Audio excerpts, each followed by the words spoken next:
If you want to be that guy who looks good for their age and be strong and mobile for years to come, training pulling movements is key. So I'm going to show you the exercises from my pull sessions, including pull-ups, rows, and various accessories. And I'm going to share a key tip later that's really helped with my pull-ups. First things first, I like to start my session with a front lever.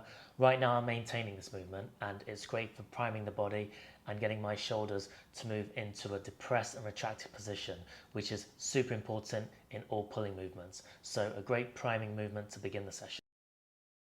Weighted pull-ups are my main movement in the program at the moment, and these are fantastic for improving the range of motion in the shoulders and strengthening the lower traps for better shoulder stability.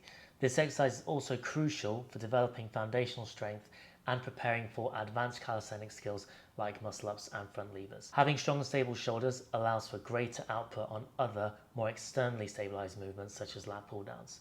Now in terms of muscles, these do a great job of hitting the lats, traps, biceps and other upper back muscles. At the moment I'm focusing on performing a heavy single, then I back off for 3 reps. It's really important to start with warm-up sets because it's a complex movement with a lot of skill involved, not to mention load. So this is my warm-up protocol. Body weight for 5 reps, add 20 kg for another 5 reps, 30 kg for 3 reps, 40 kg for 2 reps. Then I'll do my heavy single between 50 to 55 kg, then I'll back off to between 40 to 43 kg for a few sets of 3 reps. Now it should go without saying that perfect execution is my #1 priority. So to that end, I don't count any reps unless my chest/clavicle touches the bar.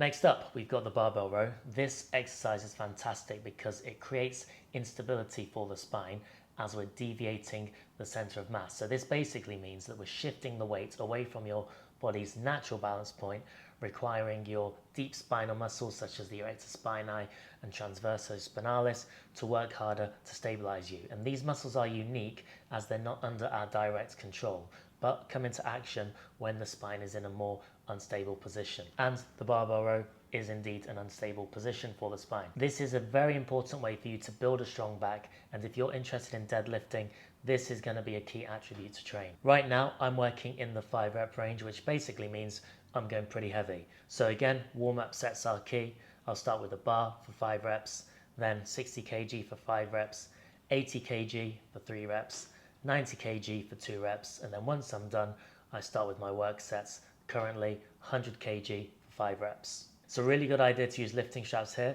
just to ensure that your grip isn't the limiting factor. You don't want that bar slipping as you are performing this movement.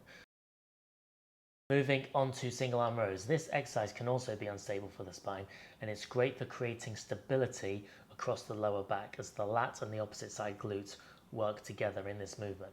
Plus, the lat resists rotation through the torso. Given that this is a more supported and stabilized movement, I typically aim for 6 to 8 reps. And if you want some pointers, just check out the video I've got on setting this movement up for maximum effectiveness.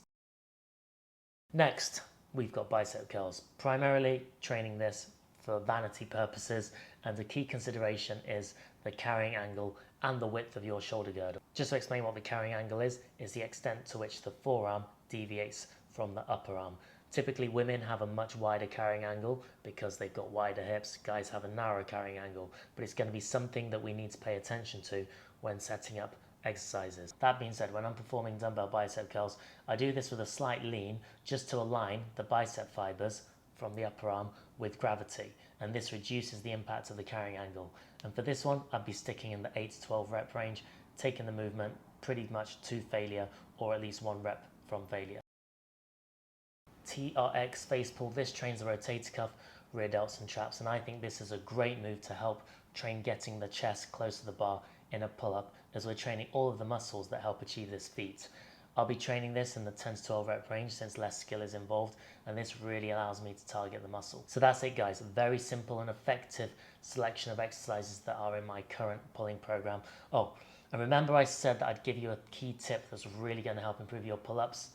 Not chasing reps. For me, it's all about getting stronger, which we do by loading the movement.